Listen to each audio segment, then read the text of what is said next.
Olá, olá, olá! Episódio mais que especial hoje. Hoje a gente comemora 2 anos de Rabiscos, Jéssica Balbino. Tudo bem com você? Especialíssimo nosso episódio hoje, 2 anos de Rabiscos. São aí 731 dias Nu! de literatura. Nossa, eu fiz essa conta, tipo, agora, assim. Mas são 731 dias, porque sendo é bissexto, então Eu não. 731 dias fazendo literatura ininterruptamente Nossa, nesse sensacional, né? período de desmonte de cultura no país. Então, parabéns para você, parabéns pra Parabéns pra gente, parabéns pela você. Chegamos resistência longe, hein?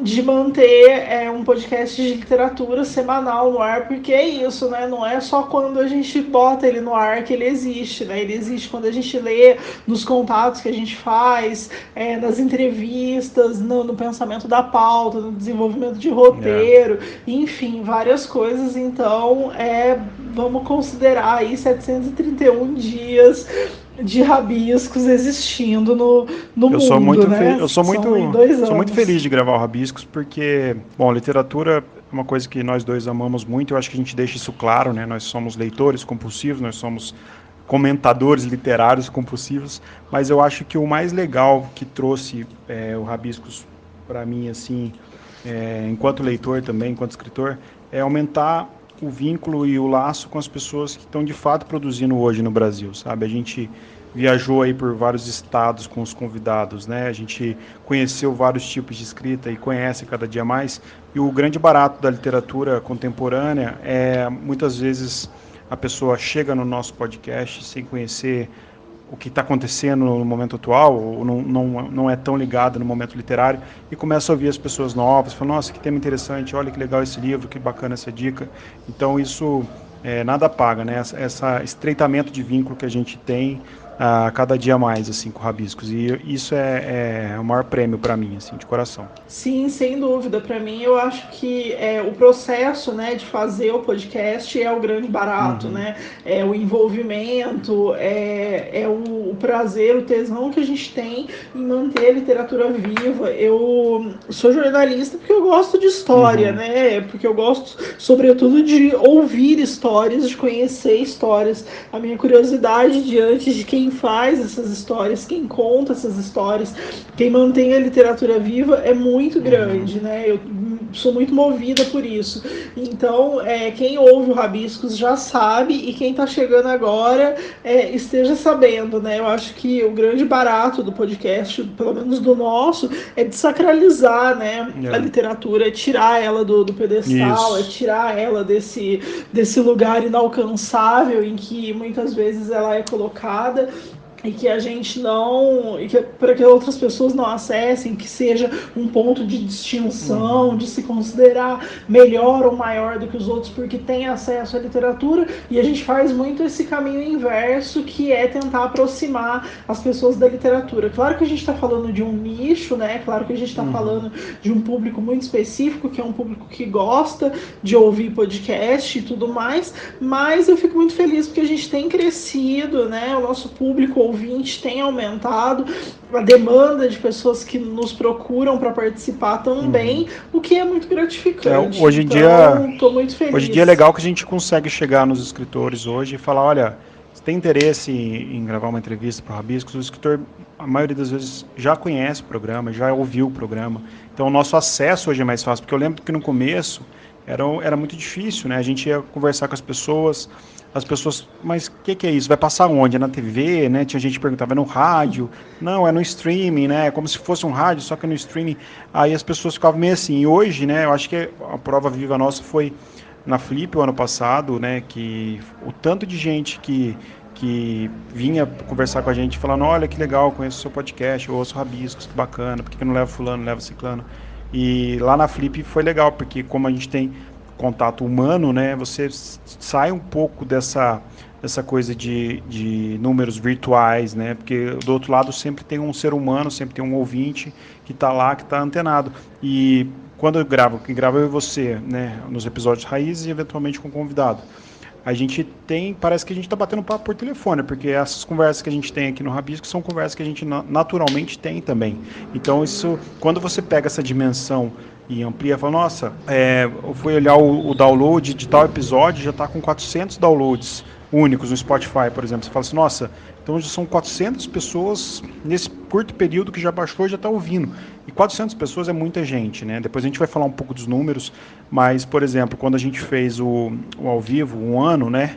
A gente conseguiu encher um teatro, que o teatro tinha lotação acho que para 80 pessoas, a gente colocou 76, 74 pessoas. Não lembro os números certos. Faltou poucas cadeiras para lotar.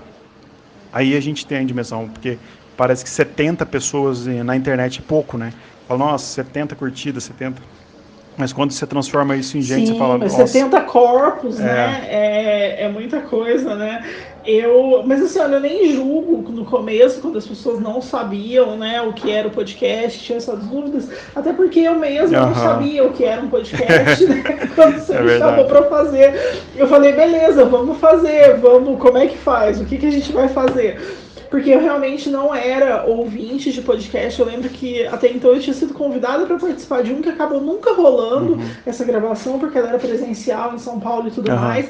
Era as desqualificadas da querida Bia e da Camila Cabete. E aí, enfim, não gravei, ouvi aquele episódio e depois não tinha ouvido mais, gostei, mas foi um rolê que não te pegou não de era cara costume assim. para mim. Não era costume, né? Eu acho que era falta de acostumar mesmo, de desenvolver o hábito. E aí quando a gente começou a fazer, eu passei da pessoa que não sabia o que era um podcast para a pessoa que faz parte do programa Meu Podcast Minha Vida atualmente, porque eu ouço muito podcast, eu sou uma grande consumidora, eu defendo muito, né, os podcasts e eu amo fazer podcast, então eu acho que me transformou muito e é legal a gente falar sobre isso também, né? Porque embora eu tivesse toda a ligação com a literatura, enfim, tudo mais, eu não imaginava que a gente poderia ocupar uma outra plataforma que fosse de áudio e que tivesse tanto alcance. E é muito mágico, né? Você falou da Flip e eu lembro que eu fui reconhecida pela voz e aí foi muito engraçado, porque eu tava conversando e uma pessoa me parou e falou assim, você é a Jéssica do Rabiscos? Eu falei, como assim, gente? Ela falou, não, eu reconheci a tua risada. Eu falei, louco. Eu falei, que isso, legal. Gente, aí não tem condição, não posso mais rir na rua, eu achei a mais. Mas gostei, assim, foi uma experiência legal. E é muito louco, né? Porque às vezes eu tô em algum lugar e aí as pessoas, eu falo que eu faço podcast e a pessoa fala, nossa, então é de lá que eu te conheço. O ano passado eu fui para Recife dar uma oficina pelo Sesc de lá e tinha gente que ouvia e a pessoa se inscreveu na oficina sem saber que eu era a Jéssica do Rabiscos. E da hora que eu cheguei, que eu falei, ela falou, nossa, eu conheço, aí ligou o nome da pessoa. E eu acho isso muito louco, né? Porque você acaba chegando em outros ambientes, outros lugares que às vezes, sei lá, você não chegaria de outras formas, né? E eu acho muito mágico isso, eu fico muito, muito feliz porque é uma companhia, né? A gente tem alguns ouvintes que são ouvintes muito fiéis, né? E que falam, hoje enquanto eu tava lavando louça, hoje a hora que eu fui correr, e as pessoas se sentem muito presentes com a gente, legal. Né? Eu só, eu abro uma cerveja para ouvir vocês falando, né? Como se elas estivessem de fato com a gente na bancada e eu acho isso muito legal, porque acaba ficando uma coisa super íntima, né? E eu acho que o podcast é muito isso, porque quando eu ouço outros podcasts, e agora eu não tô viajando por conta da pandemia, mas quando eu viajava bastante, eu ficava ouvindo os podcasts na estrada e eu super me sentia na bancada, eu respondia, eu ria junto, de ter crise de riso sozinha no carro. Eu falo, gente, que pessoa louca, né? Como é que eu tô louca? Mas, e aí eu acho que as pessoas têm esse mesmo sentimento, né? Quando elas escutam a gente. Eu acho isso muito louco e ao mesmo tempo muito o ritmo legal. Do podcast que eu acho que é interessante, porque é muito fácil você descontextualizar um texto, você copiar um trecho ou um vídeo, né? Fazer uma edição.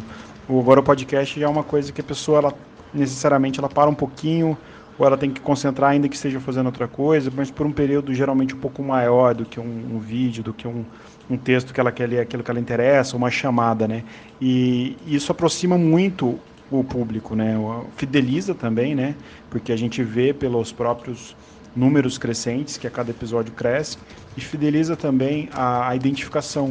A pessoa, às vezes, ela se sente acolhida, ela fala, nossa, eu estava num lugar, me sentia sozinho, parecia sozinho, e agora que eu consigo ver que tem pessoas produzindo, que tem pessoas movimentando. Eu lembro que eu tenho uma amiga que é professora, ela ouviu aquele episódio que a gente fez especial do Islã, com o pessoal, várias pessoas, né, reclamando. A Roberta Stradal participou, a Mel participou, o Gugu, né, se não me engano. Foi muito legal aquele episódio. Ela me contou assim, onde que estavam essas pessoas que eu não conhecia, que eu não via. Eu falei, essas pessoas estão aí, já tem tempo que elas estão aí, elas estão produzindo. Então eu percebi assim, como que é importante. O Rabisco chegou para essa pessoa, que ela é uma pessoa que vive no meio de uma capital, numa correria danada, que uma vez por semana ela para ouvir o Rabiscos, e nisso ela parou e começou a ir atrás do trabalho dessas pessoas. Então você fala, parece que a gente está dando as mãos, a gente está se unindo, e isso é muito legal. Eu acho que o Rabiscos ele ganha uma força muito grande a partir do momento que as pessoas começam a se reconhecer na sensibilidade, começam a se reconhecer num espaço muitas vezes nichado, muitas vezes minoritário, né? Que a gente fala de literatura, não é um lugar que todo mundo lê em todos os lugares no Brasil, né? A gente tem esse nicho muito reduzido, mas quando você vai encontrando essas pessoas vão multiplicando em voz, em atitudes, em compra de livros, em discussões, e passa a conhecer o trabalho do outro e troca trabalho, né? Nada mais do que o nosso objetivo alcançado, assim, né? Claro que a gente faz para se divertir, o resto vem como consequência porque a gente gosta do que faz, mas é muito isso também.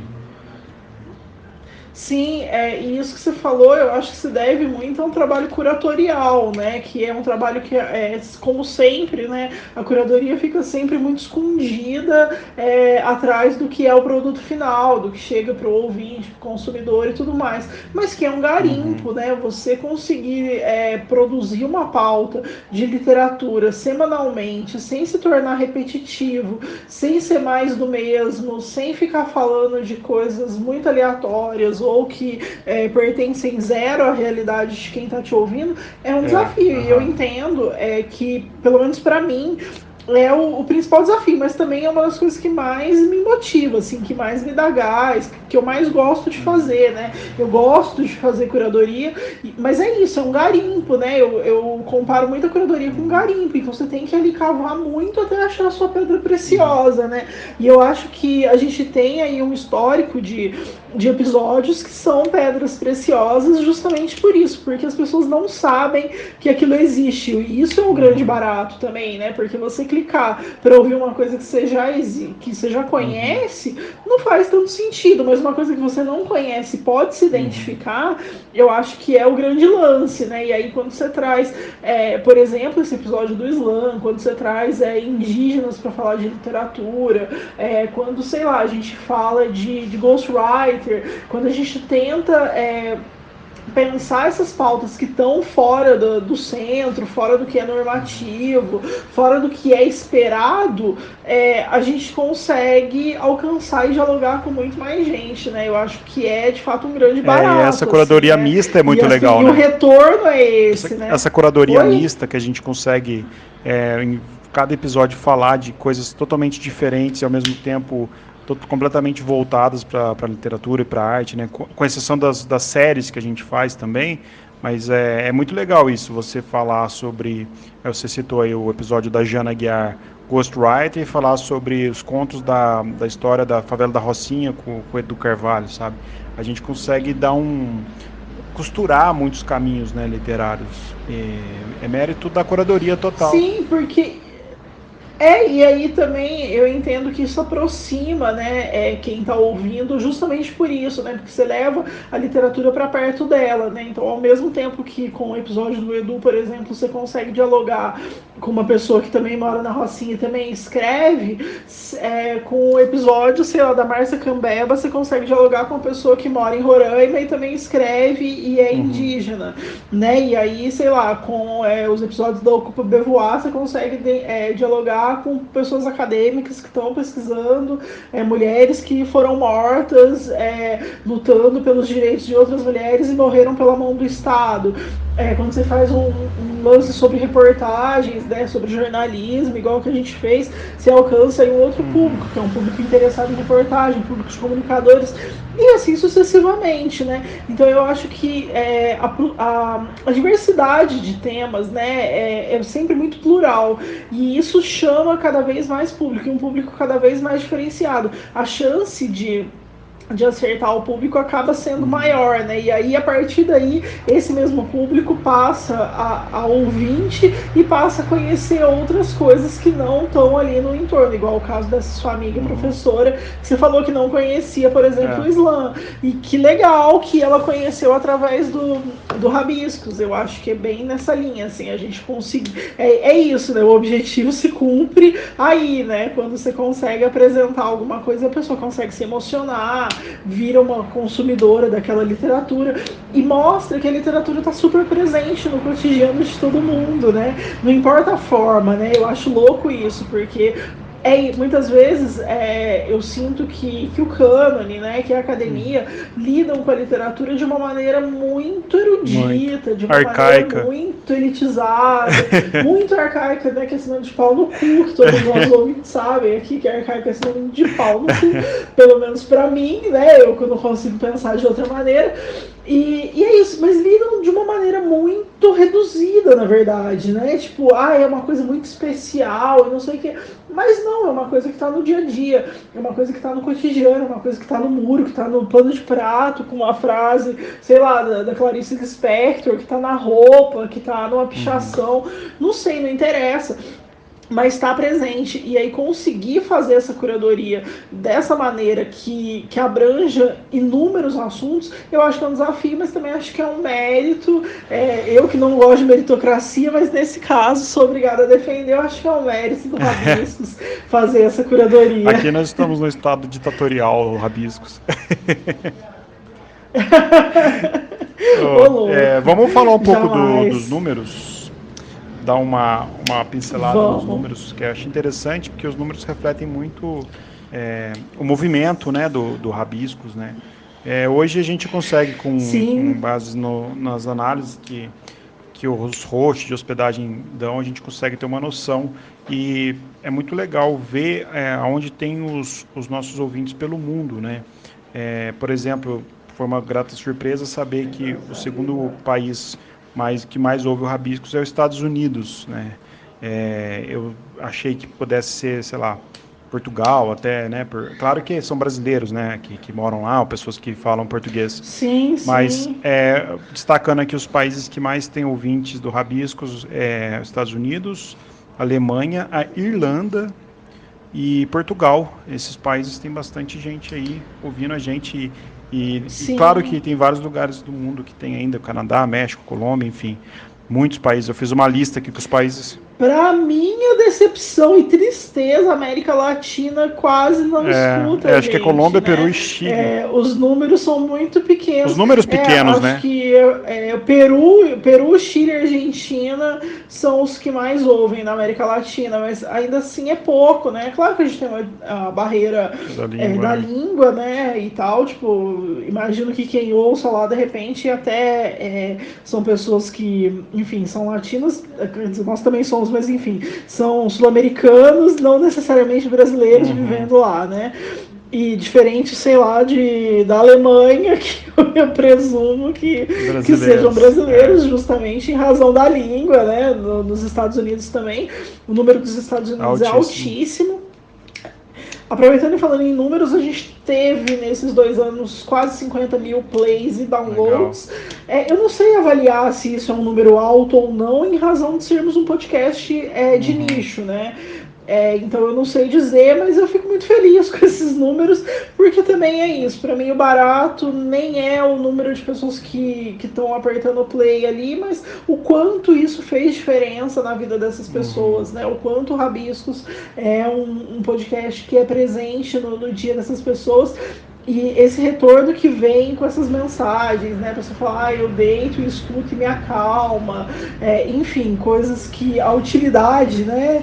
Eu sei que tem aí o livro da utilidade do rascunho, A utilidade do né? Eu acho que a Rabiscos. utilidade do Rabiscos, ela é muito ampla, né? E nesse período a gente fez 104 programas, né? E aí esse número eu acho que é um número que importa bastante, porque gravar 104 programas, a gente repetiu pouquíssimos convidados, e quando repetimos foi para falar de assuntos diferentes, então de lançamentos novos. Então é muito heróico, né? Ter 104 programas é um desafio e é muito lindo, né? Desses 104 programas, nós tivemos 31 convidadas, 22 convidados, sem contar o pessoal as meninas da Ocupação Beauvoir, que foi lindo também. Acho que foram 10? 10, Jéssica? Não lembro. Foram 10. Só que tiveram algumas, você, por exemplo, leu 2 cartas, não foi isso? Alguma coisa assim? Sim, então foram 9, né? 9 foram 9 mulheres. É isso. Lembrando que a gente teve 2 temporadas, né, com mulheres, que foi a Palavra, sobre literatura feita por mulheres, e a temporada do mês de março de 2019, que a gente falou só com mulheres também. Então legal. Isso eleva. A gente ainda precisa do recorte, porque se não fosse o recorte, esse número seria menor, né? Seria paritário com o dos homens. Então, diante do recorte, a gente tem um número maior, mas o que é muito bom, né? Eu espero que a gente consiga essa paridade também, incorporando outras dissidências. Em número de autores, né? Então, autores pretos, autores indígenas, autores LGBTQIA+, espero que a gente consiga alcançar essa paridade. Acho que o Rabiscos, contudo, ainda é um podcast muito branco, e é o incômodo meu que ele seja mais plural nesse sentido também. Então a gente aceita sugestão de pauta, a gente aceita convidados, a gente aceita falar sobre isso.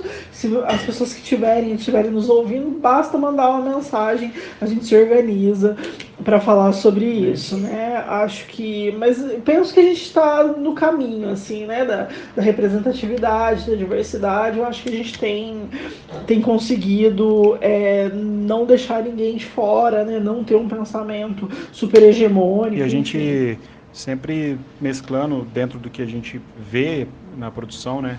Porque além de sugestões, a gente sempre tenta ficar antenado, e tudo que a gente vê que é legal, que conversa com o público do Rabiscos, a gente sempre fala, vamos chamar fulano, vamos tentar contato com o ciclano.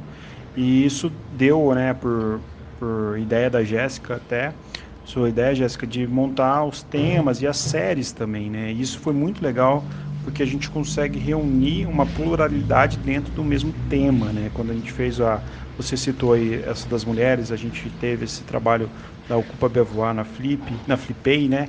As reportagens, os contos, a gente teve sobre o cotidiano, que foi lindo também. Agora na quarentena literária, que a gente acabou rompendo, porque ela não acabou, né? A gente tá não rompendo, a gente vive ela ainda. Não, porque a gente não aguentava mais, né? Porque são 6 meses de pandemia, então a gente tá mudando aí os temas, porque senão a gente, né, não tem nem tema mais pra falar maçante de também, no sentido de... ninguém aguenta mais. Pra gente ser um escape também, né? Eu não aguento mais, não aguentar mais. Sim, a literatura também precisa servir de escape. No começo a gente ficou muito preso, tava tudo tenso, nessa narrativa da pandemia, mas agora com 6 meses de pandemia não tem mais quem aguenta, inclusive a gente mesmo, né?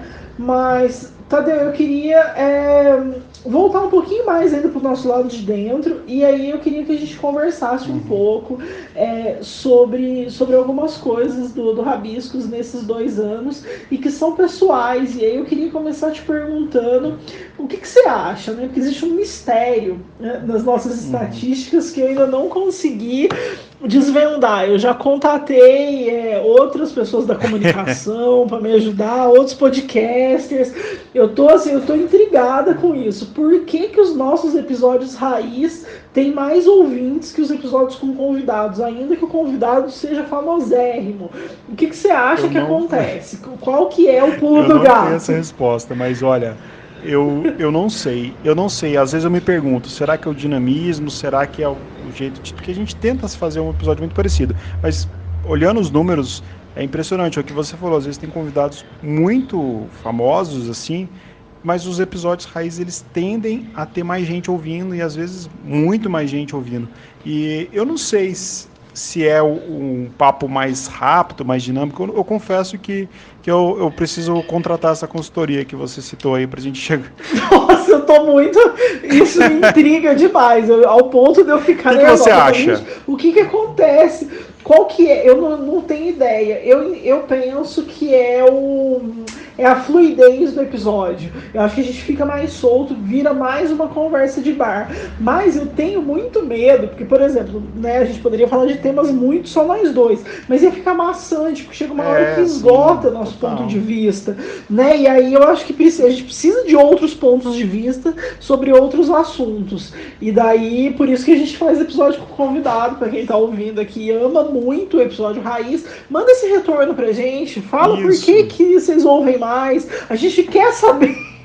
A gente tem 2 anos de vida, a gente precisa saber disso. Fale com a gente, ajude a gente, vai ser importante. E aí eu queria saber, de todos esses 104 episódios que temos, qual foi o que mais te emocionou até aqui? Olha, eu quero lembrar de todos esses, né, episódios. O primeiro que me emocionou, eu vou lembrar de 2 aqui. O primeiro que me emocionou a primeira vez, assim, gravando, no meio da gravação, que eu senti, assim, uma emoção muito forte, foi quando a Kali veio, porque eu tenho uma identificação muito grande com a Kali Boreas. Nós somos amigos, né, a gente conversa quase toda semana, a gente troca muita poesia, e o primeiro que me emocionou poeticamente foi esse, assim, de estar envolvido. E, claro, né, tiveram outros muito emocionantes, tanto quanto, e eu acho que o último com o Edu, né, que foi muito forte para mim, e quando eu editei ele, ouvindo ele de novo, eu me senti muito comovido e muito tentado a ser uma pessoa melhor. Então a emoção como mola propulsora, assim, eu acho que eu citaria esses 2. E você? Bom, não é segredo para ninguém, né, que eu chorei na gravação do episódio do Edu. Pra mim foi, assim, disparado o que mais me emocionou. Eu não posso dizer que é o mais emocionante, porque bate em cada pessoa de formas diferentes, né? Mas disparado o que mais me emocionou foi muito forte, foi muito potente. A fala dele muito forte, me quebrou no meio e eu chorei no meio do episódio. Eu acho que foi um episódio muito sensível, muito bonito. E enfim, né? Tá aí. Emocionou muita gente também, né? Emocionou muita gente. Quem estiver chegando agora, volta e ouve quem ainda não tiver ouvido. Mas teve 2 episódios que me deixaram muito feliz de fazer, assim, que eu fiquei emocionada, não ao ponto de chorar, mas muito feliz. Um foi o ao vivo, que a gente fez com o Marcelino Freire, há 1 ano exatamente, né? Foi muito legal, assim, justamente pela troca presencial com o público, né? Esse poder, a plateia é uma coisa muito preciosa para mim. Então, corpos ao vivo, te ouvindo falar numa noite de sexta-feira, eu acho isso muito potente, eu acho isso muito mágico, assim, mexe comigo num lugar diferente, e eu fiquei muito feliz naquela noite, eu fiquei muito emocionada, vários amigos meus foram. Foi muito bonito. E eu gostei muito do episódio do Cazuza também, por incrível que pareça, né? Foi um episódio super simples. A gente fez só nós 2, mas eu também fiquei bem emocionada. Eu gosto muito, né, da obra do Cazuza. Gosto muito de quem ele foi e poder reverenciar, né, um poeta contemporâneo, porém que já se foi, me fez muito bem. Acho que foi isso. Assim. Foi muito bonito mesmo do Cazuza, de fato. Sim, sim. E você tem algum que te fez pensar mais, assim, que te deu um bug, que te deu uma travada aí, te bateu aquela tela azul, você falou, puta, e agora? Teve.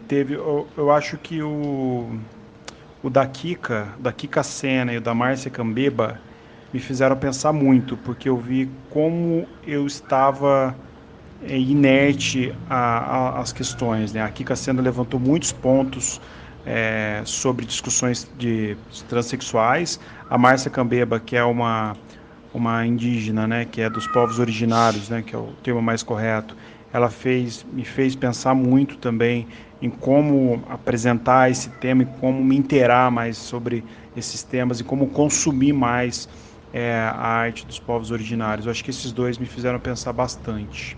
E você, Jéssica? Eu ia destacar o da Márcia Cambeba. Foi um que me provocou muito, eu quis muito fazer, mas me deu uma batida de nave, assim, também, que eu falei, nossa, como eu sou ignorante no que diz respeito ao meu próprio país, e à minha própria história, né, e as minhas próprias raízes. Então eu destacaria também quem está chegando agora, volta lá e ouve o da Márcia Cambeba, que deu uma aula, assim, no episódio. Foi sensacional. Foi muito legal. Teve algum que te deslocou, que te tirou do centro, que você falou, meu, não sou mais a mesma pessoa depois desse episódio? Eu acho que um que mexeu muito comigo, que me deslocou, foi o da Marina Vergueiro. Eu acho que esse foi um episódio que me tirou do centro também, porque ela conseguiu falar de tantas coisas diferentes, né? Ela colocou o seu posicionamento sobre ser uma soropositiva e como que ela lida com isso e como que ela transformou esses percalços todos em literatura, em poesia. Depois ela mandou os livros pra gente, né? Um livro lindo, lindo. Eu acho que o dela, eu citaria agora de pronto, assim. E você? Tá, eu gosto muito do dela também, acho que é um episódio que faz pensar, mas eu destaco o da Cristina Serra, falando sobre Mariana, porque a gente gravou muito pouco tempo depois que aconteceu a tragédia de Brumadinho também, né? A Cristina Serra foi uma convidada do Flipostos, ela fez parte da temporada das reportagens, né? Ela abre a temporada das reportagens e com um livro muito poderoso, né? Que é o livro que fala da temporada do desastre e na cidade de Mariana, né, do rompimento da barragem, e ouvir as histórias que ela conta me emocionaram muito e me deslocaram no sentido da gente repensar as questões ambientais, né? A gente mora numa cidade cuja barragem é uma barragem de risco, né? Já foi apontada, inclusive, como uma barragem de risco e tudo mais, e a gente faz absolutamente nada e pensa 0 vezes por dia nisso, né? Então, mas me assombra de e fato, me deslocou. Assim, é muito, muito legal mesmo. De fato, esse episódio foi bem de deslocamento, sem dúvida nenhuma. Né, foi interessante. Tem alguém que você quer que venha no Rabiscos e ainda não veio, que a gente já tentou convidar ou que não tentou?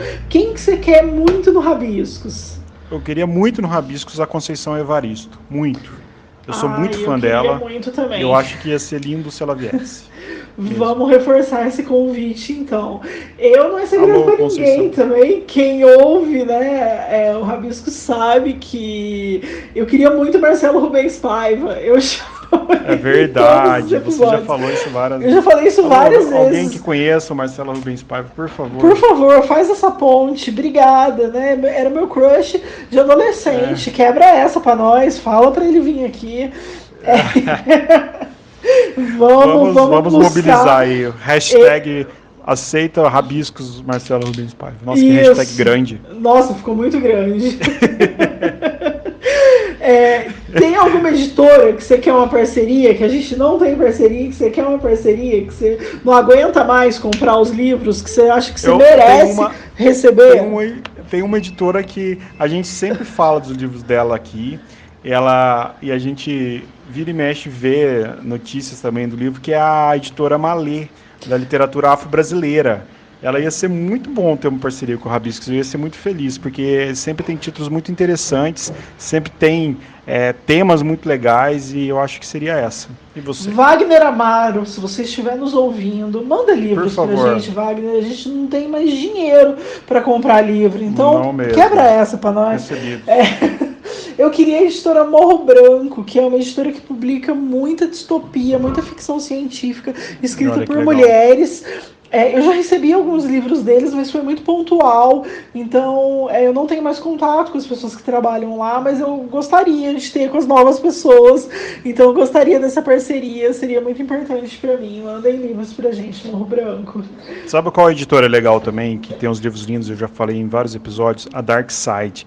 Se tem uma editora que faz livro bonito, é essa, viu? Sabe uma outra editora também? Agora é o momento da gente falar de quem a gente quer receber livro. Chama Jabuticaba. Jabuticaba, é uma editora pequenininha que traduz umas obras de poesia assim do Oriente Médio, de pessoas muito Qual editora? Qual que é o nome? escassas. Jabuticaba. Ah, Jabuticaba.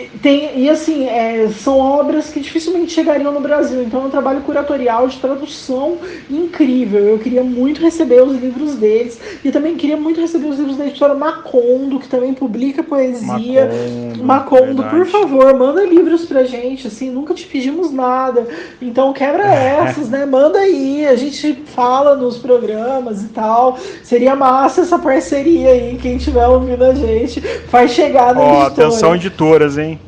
Atenção, editoras. E se você é uma editora, não foi citado aqui, mas quer mandar livros para o Rabiscos, manda. A gente Pode sempre mandar. cita os livros, a gente mostra nos nossos stories, a gente quer muito fazer livro circular e a gente vende livros, né? A gente é a prova que a gente influencia, a gente vende livros influencers através das nossas conversas aqui. E por falar nisso, teve algum livro que foi indicado na sua estante que você leu e gostou, que algum convidado indicou e que você falou, nossa, eu preciso ler? Teve o Marrom e Amarelo do Paulo Scott, eu acho que foi o Casarim que indicou, o Rodrigo Casarim, se eu não me engano. Quando ele falou tão bem, eu acho que foi ele mesmo. Falou tão bem do livro que eu comprei e eu li ele e eu amei de paixão mesmo. Inclusive, até cheguei a falar com o Paulo Scott para ele participar aqui, mas ainda não rolou, mas espero logo rolar. E você, Tá. Jéssica? O meu foi Os Ostreiros, do Bruno Azevedo, que é um escritor maranhense, que quem indicou foi o Chico Felice. A primeira vez que ele veio aqui, ele fez essa indicação e saiu pela editora Veneta, se eu não estou enganada, e aí eu recebi o livro e eu li. É lindo esse livro, né? Ele mandou para mim também. É lindíssimo, então eu fiquei muito feliz. E o do Paulo Scott, eu acho que foi o Jorge Filiolini também indicou. Foi o Jorge, eu acho que foi. Eu acho que os dois indicaram, eu acho que foi o Jorge e o Casarim. E daí a gente ficou com isso na cabeça, tal, você comprou, leu. Eu acho que foi isso, mas esses Os Ostreiros é lindíssimo. Então fica essa dica aí do Bruno Azevedo, da editora Veneta. Vale muito a pena conhecer. Belíssimo o trabalho da editora também, né? Belíssimo trabalho do Bruno. Outra coisa que eu queria saber é as dificuldades que você acha que a gente tem para fazer um podcast, assim, que se você pudesse mudar e deixar mais fácil, o que você faria? Olha, acho que o sonho nosso seria a gente conseguir entrevistar mais pessoas pessoalmente, né? Isso seria um cenário ideal. Mas eu acho que hoje a gente ter aprendido, né? Nós somos amadores, assim, no sentido de não temos os melhores equipamentos, mais profissionais.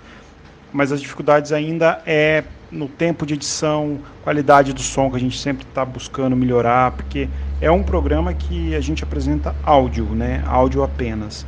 E nem sempre a gente consegue o melhor áudio. Isso, às vezes a gente fica um pouco frustrado, fala, nossa, podia ter ficado melhor aqui ou ali. A gente depende de sinal de internet, a gente depende de qualidade de gravação. E eu acho que também uma das dificuldades é porque a gente acaba colocando dinheiro do bolso para rodar o podcast, a gente não tem um patrocinador fixo, a gente tem essas dificuldades de não poder pagar um editor, então a gente acaba fazendo nós mesmos por nós.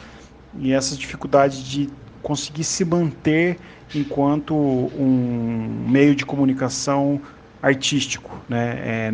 A gente não tem os incentivos que a gente gostaria, então a gente tem que fazer por amor, com dinheiro do bolso, e essas dificuldades acabam engessando a gente um pouco, né? Uma vez que você tendo patrocinadores, você conseguindo ter uma renda disso, você consegue dar um produto melhor, uma qualidade final melhor, entrevistar mais gente, conseguir fazer viagens. A gente estava com plano até de fazer o podcast ao vivo em outras capitais, em outras cidades. Isso tudo acaba despendendo muito dinheiro, então eu acho que a maior dificuldade nossa hoje talvez seja essa, se eu não estiver errado. E você? O que você acha? Eu endosso essas dificuldades, eu acho que é isso. É isso, porque o podcast é uma atividade que a gente acaba, ela é muito importante, mas acaba ficando secundária, porque a gente precisa trabalhar para poder bancar ele, né, para poder fazer ele acontecer. Mas não é diferente de todas as outras coisas que envolvem literatura no país, né? É quase sempre um pagar para existir, assim. Então, mas eu gostaria muito disso. Acho que a gente tinha muitos planos para antes da pandemia, né? Que foram frustrados também pela pandemia e tudo mais. Mas seria massa se a gente tivesse mais apoio, enfim, mais formas de conseguir viabilizar e não precisar despender de tanto dinheiro, enfim, que o SESC pudesse contratar a gente, tal cultural, IMS, outros equipamentos culturais, né, enfim, prefeituras, festivais e tudo mais, que olhassem também para os podcasts de literatura, que não é só o nosso, né, a gente sabe que estão pipocando vários outros aí, o que é muito legal, mas a gente seria massa ter um retorno financeiro para que a gente fizesse com mais tranquilidade e até mais dedicação também, né? Até porque, assim, acho que é legal a gente lembrar que nesses 2 anos a gente só não entregou episódios 2 vezes. Uma vez por conta de agenda mesmo, que a vida estava bem louca, foi no começo do ano, acho que no comecinho de março, a primeira semana de março, e acho que foi. Numa semana da pandemia também, porque estava uma loucura e a gente não estava bem, né, por motivos de Brasil, de pandemia, e aí a gente acabou não conseguindo gravar, mas é isso, assim, né, em 2 anos... A gente não tava com espírito para gravar, assim, não, a gente tava não mal, tinha né? nem como, sim, e então você faltar 2 vezes em 2 anos é muito pouco, né, valorizem a gente, caros ouvintes, por favor. É isso aí mesmo. E por fim, eu queria saber o que mudou em você como pessoa nesses 2 anos. Quem era o Tadeu que começou e quem é o Tadeu hoje?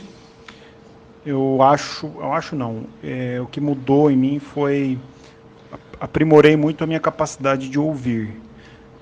Enquanto nós dois fazemos o papel de ancoragem, né, de âncora mesmo, do bate-bola, de entrevista, eu passei a aprender muito e com essa multiplicidade de convidados e a ouvir muito também, sem me permitir um comodismo, mas uma audição ativa, sabe? É alguma coisa que eu possa ouvir, absorver, pensar, mudar minha opinião, ou passar a ter atenção em coisas que eu não tinha, né? Essa mesma a pluralidade quando a gente traz um convidado aqui, por exemplo, a gente citou a Márcia, aí eu paro e penso, quantos livros na minha estante são de índios, da povo indígena, quantos livros na minha estante são de escritoras trans? Então eu acho que essa capacidade de ouvir, mesclando com a minha autocrítica, com o meu reconhecimento da posição que eu estou, ou qual que acaba sendo a obrigação final da gente que tem esse mecanismo na mão de poder de comunicação, de levar, você vê aí, até para tantos países brasileiros que estão fora ouvindo a gente, acho que a mudança maior foi nesse sentido, assim, no meu crescimento com a minha capacidade de ouvir. E você, Jéssica, o que mudou nesses 2 anos como pessoa? Nossa, eu queria lembrar que quando a gente começou a fazer, a gente estava num processo eleitoral em 2018, presidencial, né, e governamental, aí, enfim, para o Senado, né, para deputados e tudo mais. Era uma loucura a minha vida, eu estava trabalhando na campanha e eu não sei como, aonde, de que maneira eu arrumei jeito de fazer o podcast.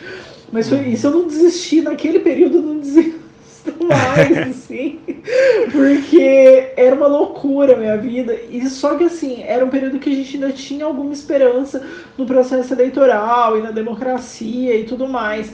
E a situação do país, eu acho que mudou muita coisa, né? Eu acho que eu fiquei mais chata, mais exigente, mais linha dura, mais crítica, mais sangue nos olhos e com menos tempo, irmão. Então, eu fiquei mais chata, né? Eu me tornei uma apresentadora de podcast mais chata, mais crítica. Eu acho que eu não engulo mais coisas que eu engolia antes e posturas e falas que são distantes das posturas e tudo mais. Então, temas que me são incômodos, falas de entrevistados que me são incômodos, interrupções que são violentas até, né? Interrupções de fala mesmo, de não conseguir ouvir e tudo mais. Então, eu acho que eu me tornei uma pessoa mais chata, mas eu gosto da pessoa chata que eu me tornei nesses 2 anos, né? Acho que menos complacente. E acho que muito em resultado, né, do resultado do pleito mesmo, eleitoral, do país que a gente vive hoje, das dificuldades todas, né, do lugar de onde eu falo, do lugar de onde eu vivo, dos desmontes que me afetam diretamente enquanto jornalista, enquanto produtora cultural, enquanto mulher, né, e aí, isso tudo, né, todo esse combo, assim, é muito difícil administrar, né, e ser uma pessoa não raivosa quando eu tô gravando e tudo mais, né, e aí no meio de pandemia e várias coisas, então acho que eu me tornei essa pessoa mais chata, né, eu me tornei uma pessoa mais velha, mais ranzinza, mas eu gosto dessa pessoa. Eu não acho que você se tornou uma pessoa mais chata por conta desse motivo que eu tô falando, em hipótese alguma, porque de certa forma, isso mostra o seu crescimento, a sua militância, né? A sua persona ativa você é imbatível, eu te conheço, eu sei tanto que você acredita naquela causa e por aquela causa você está disposta a conversar, a debater, a brigar, se possível, a colocar a sua presença, o seu corpo na frente de todas essas discussões. Isso não necessariamente te faz uma pessoa chata, porque eu acho que você consegue justamente colocar o seu pensamento, os seus valores, o que você acredita, como frente. E isso poucas pessoas fazem. Isso pode dar a sensação de estar sendo chata, porque estou brigando com todo mundo.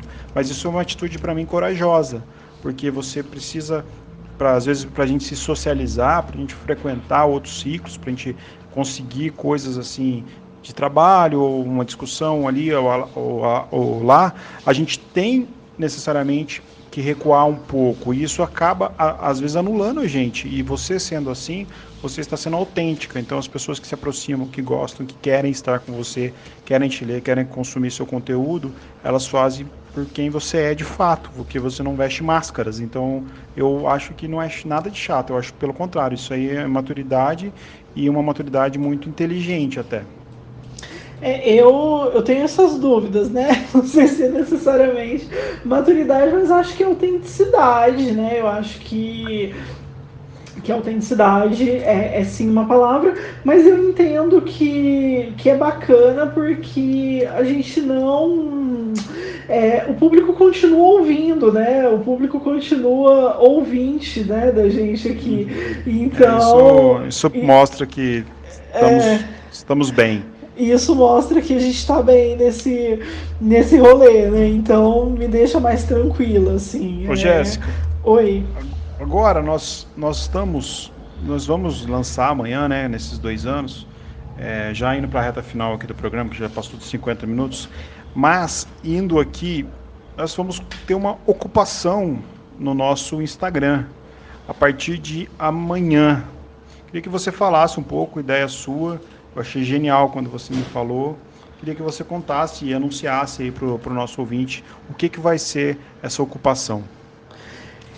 A gente vai ser a ocupação Rabiscando as Margens, e a gente tem convidado vários autores, autoras que são contemporâneos a lerem trechos de suas obras, declamarem poemas e tudo mais, para que e além disso indicando outros autores ou autoras também, convidando essas pessoas a ocuparem a página do Rabiscos. Eu devo dizer que eu me inspirei numa ação da Elisandra Souza, na página dela, que é Literatura Negra Feminina. Ela convidou várias pessoas a lerem e apresentarem autoras negras, e aí eu participei, achei muito legal e falei, nossa, é uma ideia bacana para a gente trazer também pro Rabiscos. Então, devo dizer que é isso, não é uma inspiração puramente minha, mas que eu acho que pode ser muito interessante, justamente pela pessoa ter a oportunidade de falar e apresentar a obra e o trabalho dela e convidar outra pessoa. Acho que a gente forma uma corrente massa, explora outra plataforma para além só do áudio, né? Vai pro Instagram também, explora a imagem, o vídeo e tudo mais. E eu acho que pode ser que fique muito bonito, né? Acho que a gente pode descobrir pessoas que a gente não conhece ainda, né? Através dessas indicações, esforçar a gente a ir atrás e conhecer obras de outras pessoas, e que também é muito positivo para a nossa área de curatorial, né? De convidar, enfim, outras pessoas para o futuro aí do Rabiscos e tudo mais, né? Muito legal, então fica de olho, você que está nos ouvindo no @podcast Rabiscos no Instagram. A partir de amanhã, então, vão começar os vídeos diários, a gente vai trazer aí conteúdos, né? Vamos mostrar pessoas lendo a própria obra, indicações, e eu acho que vai ser linda, porque não vai ser a gente não pôde fazer esse ano por conta da pandemia uma festa como foi feito o ano passado, mas a gente pode fazer usando os mecanismos que a gente tem na mão, que é a internet, os vídeos, né? Pedir para as pessoas gravarem. A gente está recebendo muito carinho, as pessoas estão aceitando, estão exaltando a ideia, e eu já estou muito feliz com tudo que está acontecendo com o Rabiscos nesse momento de um Brasil tão solidário, ao mesmo tempo perdido e ao mesmo tempo vulnerável por conta de uma doença. Então vamos aí acompanhar, quem tiver ideia também pode mandar para a gente, quem quiser sugerir convidado. Eu acho que nós sempre abrimos esse diálogo, porque é isso que move muito Rabiscos. E é isso, muito legal poder fazer essa retrospectiva. A gente quis fazer esse episódio raiz para mostrar um pouco dos números, para dar uma pincelada nas pessoas que vieram e para a gente conseguir exaltar principalmente a nossa gratidão, porque se a gente está aqui é porque tem gente ouvindo, tem gente comentando, tem gente divulgando. Se a gente está aqui é porque as pessoas acreditam ainda na literatura, acreditam na arte, estão lutando muito para conseguir seu espaço, e a gente tem obrigação de ajudar essas pessoas a terem seu espaço, porque estar entre nós, estar perto das pessoas que produzem, que consomem arte, é o que faz a gente verdadeiramente humanos, porque sai muito desse mundo mercantilista que a gente tem, sai muito desse mundo de concorrência que a gente tem, e coloca a gente numa posição de questionador, de fugir do senso comum, de ser mais sensível a tudo, né? Então, muito obrigado, você ouvinte, que acompanha a gente por tanto tempo, e eu fiquei muito feliz de fazer essa retrospectiva, e muito feliz por estar com você, Jéssica, que você é uma pessoa que me ensina pra caramba, você é uma pessoa que sempre tem discussões ótimas, você é uma pessoa que sempre está pensando diferente, saindo da caixa. Eu também cresço muito enquanto apresentador, enquanto escritor também, enquanto ser humano. Sou muito feliz de poder dividir essa bancada com você. Obrigado e parabéns para nós por 2 anos. Ah, que bonito, eu que agradeço, né? Primeiro, obrigada por ter me chamado, né? Na verdade, para fazer o podcast, né? Eu fico muito feliz de ter podido ter essa possibilidade, essa oportunidade, né? Se não fosse isso, eu não teria, enfim, não faria, acho que demoraria até ter esse estalo e tudo mais, então eu sou bem grata, né, por isso. Então, obrigada. Queria agradecer quem nos ouve, quem nos acompanha, quem nos dá retornos, né, quem fala com a gente sobre o que está se passando e tudo mais, quem sugere, quem reclama, quem compartilha, né, isso, quem compartilha, quem curte, compartilha, salva, né? Eu acho que é importante, né? Até mesmo quem briga, né? Quem fala, não gostei, não sei o que. Eu acho que é massa, assim, essa troca, né? Eu gosto disso. Então, quero agradecer mesmo quem tá com a gente, quem teve com a gente esses 2 anos, quem tá chegando agora e pretende continuar. Todas as pessoas que toparam participar e toparam gravar em algum momento, né, e dispor desse tempo gratuito para trocar essa ideia, né? Ninguém ganha nada, então, mas ganha muito ao mesmo tempo na troca, né? Então, muito obrigada mesmo. As editoras que mandam livros, né? Os eventos que permitem que a gente vá até eles e tudo mais, né, que deixam o acesso para a imprensa para a gente. Quero agradecer mesmo todo mundo nesse período, espero que a gente possa voltar em breve e poder fazer eventos presenciais, né, que a gente possa retornar aí a nossa vida de olho no olho. E antes só da gente encerrar total, eu tenho 2 recados. É uma parceria com a editora Dublinense, que todo mundo sabe aqui que a gente ama, que é uma das nossas editoras queridinhas do podcast. E daí, quem quiser comprar livros, a gente tem um cupom de 20% de desconto em todo o catálogo até o dia 30 de setembro. O código, peraí que eu vou pegar aqui, o código quero ser Jéssica Balbino, sem acento, sem nada, não fui eu que dei esse código, tá? Foi o social media incrível da Dublinense, que é engraçadíssimo, que tem umas tiradas muito legais, então ele fez esse código para mim. Então quem quiser desculpa, comprar o livro lá tem 20% de desconto. E não é só isso, quem usar o cupom para comprar tem direito aos e-books, um e-book extra se a pessoa tiver Kindle. Então o segundo social media, ele falou para eu pedir para todos os meus súditos olharem com carinho também a opção de envio impresso, que não envolve o correio e é pela transportadora. É muito boa porque chega muito antes. Então, fica essa dica, esses 20% de desconto aí no catálogo da Dublinense, que é maravilhoso. A gente já falou de vários livros deles aqui, vale muito a pena. E falar para quem tiver sugestão de pauta, alguma coisa, quiser fazer contato, quiser mandar livro e tudo mais, só mandar e-mail pra gente, podcastrabiscos@gmail.com. E lembrar que eu tenho um financiamento coletivo e que se você ajudar, você também ajuda a manter o Rabiscos, porque daí a gente paga design para mídia social, paga hospedagem, enfim, super contribui e também com a criação do conteúdo, né?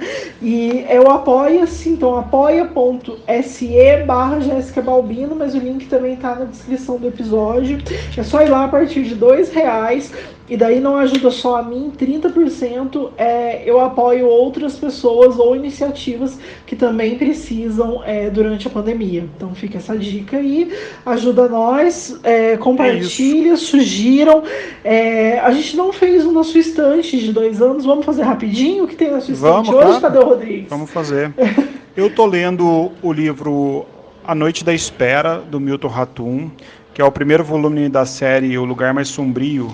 É um romance, eu gosto muito do Milton Ratum, o jeito que ele escreve, e esse romance conta um pouco da formação sentimental, política e cultural de um grupo de jovens de Brasília nas décadas de 60 e 70. É um livro bem legal e estou gostando muito de ler ele, estou mais ou menos na metade, logo devo terminar. E você, qual é a sua indicação de 2 anos, Rabiscos? A minha indicação é o livro Flor de Gume, da Monique Mauscher. É uma escritora paraense. Como chama o livro? Chama Flor de Gume. É da Monique Mauscher. É um livro é uma escritora que é paraense, né? Ela é de Santarém. É um lançamento, saiu pelo selo Ferina. E é um livro lindíssimo, chegou aqui no fim de semana, eu já comecei a ler, tô amando, é uma dessas vozes novas e que a gente precisa estar atentos e conhecer, porque é uma voz muito intrigante, vale muito ler esse livro, vale muito conhecer. Então, a Monique Mauscher, o Flor de Gume, certo? Muito legal, isso, certíssimo. Né? Então acompanha a gente aí, amanhã começam os vídeos da Ocupa. Como chama mesmo o quadro? Rabiscos nas Margens? Rabiscando as Margens. Rabiscando as Margens. A partir de amanhã, então, com convidados muito especiais. Jéssica, muito obrigado. Ficamos por aqui. E é isso. Bom dia, boa tarde, boa noite para todos. Beijos, tchau, tchau.